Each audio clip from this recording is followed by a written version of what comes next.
Salve, salve rapaziada, Ferrer na área, saca só. Parte 5 do anime do nosso querido Domador de Feras, Beast Tamer novamente, pessoal. Como de costume, o nome do anime vai estar aqui na descrição do vídeo, juntamente com as partes anteriores, para caso você não tenha assistido. Então já fortalece deixando o like e se inscreve no canal para não perder os próximos vídeos. Fiquem com o resumo aí, valeu! Rain acorda, olha pro lado e vê aquele paraíso. Todas suas garotas belas e adormecidas. Só não entendo porque ele tá ainda dormindo no chão, e não dormindo com elas, né? Eles começam a tomar café da manhã juntos, e as garotas relembram nosso protagonista, que ele deve comprar equipamentos melhores. E Rain fala pra ela, que depois que recebeu a recompensa do trabalho com o grande herói, o bolso esquerdo só tem peixe e o direito tá cheio de onça. Então ele vai atrás de novos equipamentos. Afinal, ele tem 4 companheiras pra proteger, né? Na cidade, as irmãs fadinhas ainda não estão acostumadas com tantos humanos ao seu redor, e ficam incomodadas com isso. Além do mais, elas precisam tomar cuidado, para que não descubram que elas são de uma espécie tão rara, que humanos não vê há anos. Enquanto eles andam, 2 aventureiros que levaram um sarrafo da Tânia na Ponte Stride aparecem. Eles dizem que se sentem orgulhosos de ter sido derrotado por elas. Nesse mesmo momento, Kanade está ganhando uma maçã de uma tiazinha que ela havia ajudado outro dia. Sora e Runa começam a ver que Kanade e Tânia já estão acostumadas com os humanos.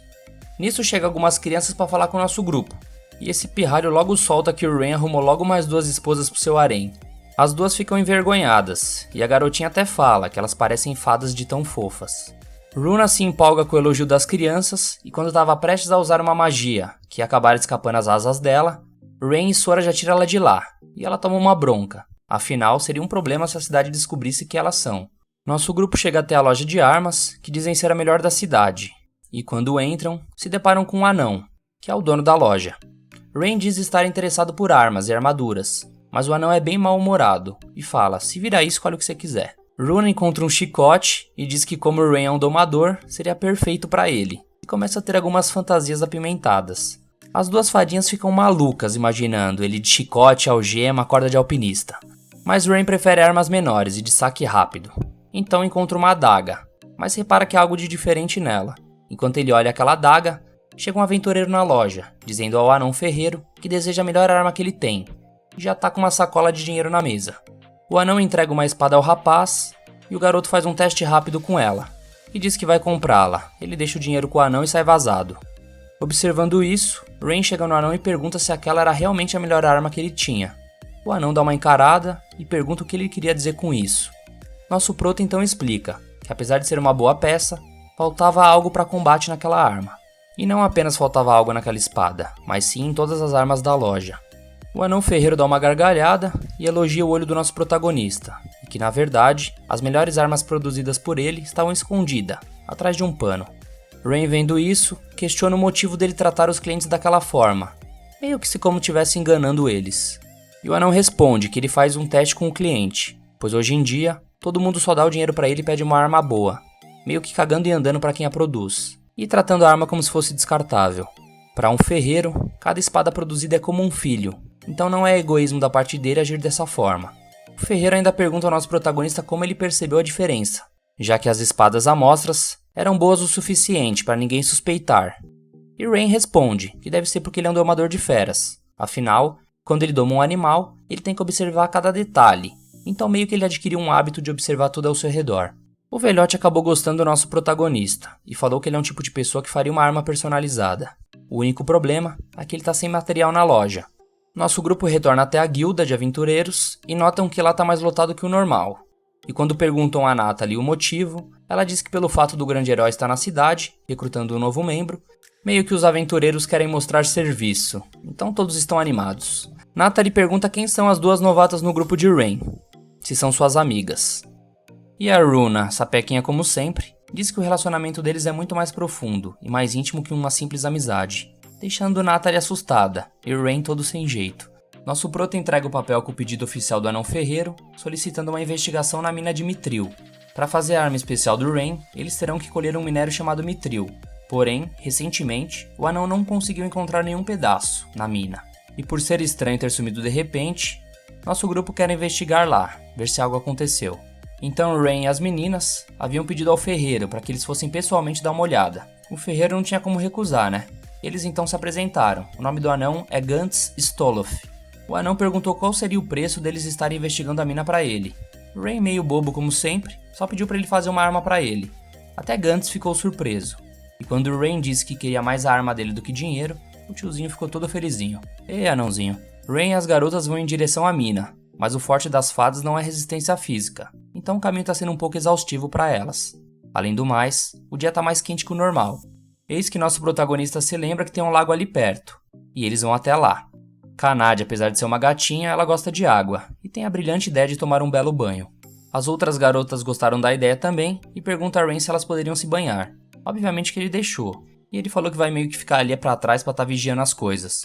Por segurança, Rain faz contrato com 2 esquilos pra ficarem de olho nas meninas por ele, enquanto isso ele descansa um pouco. As garotas vão se refrescar, e as fadinhas Runa e Sora ficam chateadas pelo fato de Tana e Kanade terem uns melões saborosos, e elas estarem parecendo uma tábua. E enquanto elas brincam na água, Kanade simplesmente dá um grito, deixando Rain extremamente preocupado, que sai correndo em direção às garotas. Quando chega lá, já pronto pra fazer alguma coisa, um peixe tinha mordido a cauda de Kanade, e ele simplesmente deu de cara com as garotas do jeito que vieram ao mundo, sem nada. Elas não sabiam onde enfiar a cara, muito menos ele. Ele então começa a se desculpar, como se não houvesse amanhã, dizendo que se preocupou porque Kanade havia dado um grito. No final de tudo, todas aceitaram as desculpas, tudo acabou bem. Chegaram até a convidar ele para entrar na água, mas ele inexplicavelmente negou, pessoal. Nosso grupo chega até a mina e Rain especula que tem ladrões lá dentro. E enquanto observava uma ave se movendo estranhamente no céu, aparecem 2 bandidos do lado de fora da mina. O pessoal se esconde e Rain ordena que ataquem, mas sem exageros. Mas vocês conhecem, né, pessoal? Um peteleco eles já foram abatidos. As 2 fadinhas se oferecem para usar magia e vasculhar as memórias dos 2. Uma magia especial que só fadas conseguem utilizar.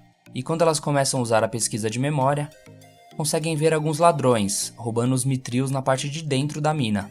Além dos 2 que foram abatidos, há mais 5 deles lá dentro. Rain agradece às fadinhas pelo que fizeram, e as 2 aproveitam para pedir aquele cafuné na cabeçola. Já que elas viram Kanade e Tana recebendo uma vez, elas também ficaram com vontade. E toma-lhe a fofada na cabeçola, né?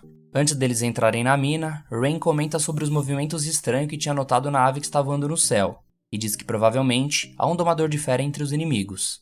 Eles vão entrando dentro da mina, e em um corredor estreito, do nada vem uma bola de fogo em direção ao grupo. As 2 fadas não perdem tempo, e já bloqueiam a magia dos inimigos. E para ganhar mais cafuné de Rain, já usam anulação de magia, e prendem as 2 feiticeiras. Outros 2 inimigos até tentam atirar flechas, mas Tanya e Kanade dão um jeito nos 2 vilões. Só restou agora o inimigo domador de feras, e Rain já dá o papo reto para ele não resistir. Mas o rapaz tenta sacar uma adaga, e vai para cima. Mas já levou um uppercut na boca do estômago para prender. O domador inimigo fica puto e invoca um Behemoth, um monstro rank B. E o fato desse domador ter conseguido domar um monstro foi por ter encontrado o Behemoth ainda filhote, e então o criou. O monstro vai para cima de Rain, que começa a esquivar dele. O problema é que a caverna começa a desmoronar aos poucos. Kanade e as outras garotas levam os reféns para fora da caverna, assim deixando Rain e o rapaz num x1. Ou melhor, num x2. Depois de levarem os presos para fora, Kanade volta para dentro da caverna. Rain está sendo pressionado, e quando estava prestes a levar um golpe, a gatinha salva nosso protagonista, tirando ele dali. Rain combina com Kanade, que ele cuidará do Behemoth e ela iria capturar o rapaz. O monstro pode até ser forte, mas seu padrão de ataque é simples, e nosso prota já sabe seus movimentos. Mas Rain precisa se apressar, ou a caverna não vai aguentar muitos golpes e vai desmoronar. Ele taca uma bola de fogo no monstro, mas o dano não foi muito grande. Kanade não brinca em serviço, e já tá dando um mata-leão no chupeta. Rain pede para que ele se renda, mas o rapaz se nega. E tendo um flashback das garotas dizendo o quanto Rain é forte, ele se anima e tenta utilizar uma magia para domar o Behemoth.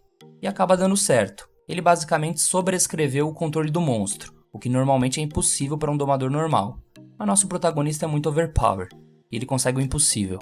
O rapaz fica simplesmente maluco e começa a dar ordens provocando o Behemoth, que logo perde o controle e vai para cima do garoto. Rain é obrigado a se mexer e arremessa uma bola de fogo com força total na criatura, eliminando ela.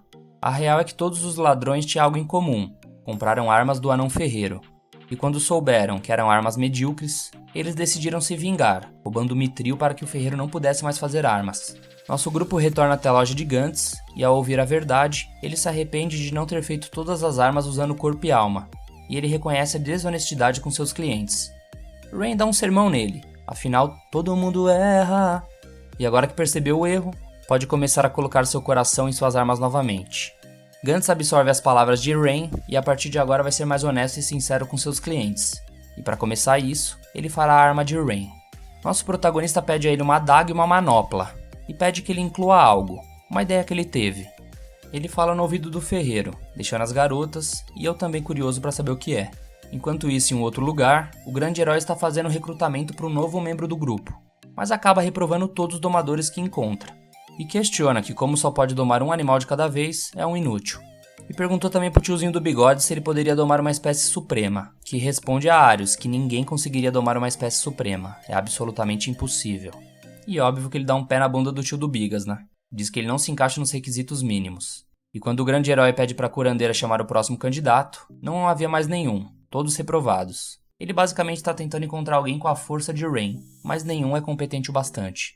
A curandeira até tenta questionar os critérios da seleção, dizendo que está muito rígido, mas sabemos o quanto esse Arrombex é folgado, né galera? Ele dá uma patada nela e obviamente que ela baixou a bola, afinal ele é o grande herói. Eles então terão que ficar mais um pouco na cidade, até fazer mais algumas entrevistas. A curandeira sai da sala e o herói pega um anel amaldiçoado na mão, e diz que antes de derrotar o Lorde Demônio, ele terá que fazer uma coisa usando isso, que é eliminar Rain. Já no dia seguinte, Rain vai até a guilda e pergunta o que houve com os ladrões de minérios. E Natalie responde que além de terem perdido as licenças de aventureiros, agora estão condenados e fazem trabalhos forçados. Rain sai da guild e decide que vai dar um rolê pela cidade com as duas fadinhas. Eles pararam para comer e as duas não faziam ideia do que era uma salsicha. Rain então apresentou um dogão para elas. Eu não sei porque japonês coloca alface no hot dog, mas beleza. Enquanto eles estão em um banco, Runa questionou Rain, já que com o pacto com Kanade ele ganhou habilidades físicas e com Tanya obteve poderes mágicos. Ela queria saber se ele sentiu alguma diferença depois do pacto feito com as duas. Rain até tenta pensar em algo, mas diz que não. E as fadas especulam que talvez ele tenha aprendido magia definitiva, que é um tipo de magia que é muito melhor do que magia avançada e épica. Uma técnica valiosa que apenas as fadas podem utilizar. As duas ainda não são capazes de usar, mas talvez ele consiga. E basicamente, a estrutura dos feitiços vão aparecer na mente dele. Ele fica boiando e diz que não conseguiu sentir nenhuma magia nova. Elas ficam se sentindo um lixo por não ter agregado em nada pra ele. Mas pelo menos receberam um cafunézinho e algumas palavras amigáveis de Rain. E quando elas questionam por que Rain confia tanto nelas, nosso prota diz que depois que foi expulso do grupo do herói, ele começou a refletir que não tinha confiança naqueles membros. Naquela época, quando terminaram de sair em viagem, ele não conseguia ter confiança nem mesmo nele. Talvez por medo de Arius. Por isso, ele fazia tudo para ser útil, mas mesmo assim, acabou sendo expulso no final das contas. Mas o mais importante agora é que ele tem companhia de gente que ele quer estar, e conseguiu formar um vínculo de confiança. E assim como Kanade e Tanya, as duas estão incluídas também. Depois desse papo meloso, Rain e as garotas decidem ir chamar as outras duas para jantarem juntos. E no caminho, um rapaz bem arrumado o chamam, e pergunta o nome das duas fadinhas. Elas respondem e ele diz que adorou o nome e a aparência das duas, e que já decidiu. As duas serão minhas. Rain e as fadinhas ficam espantados, e simplesmente o episódio acaba aqui, rapaziada. Mal conheci esse cara e já não gostei desse banana, já vou avisando. Bom, vou ficando por aqui, pessoal. Comenta aqui se vocês querem que eu traga a sexta parte e provavelmente vai ser a última.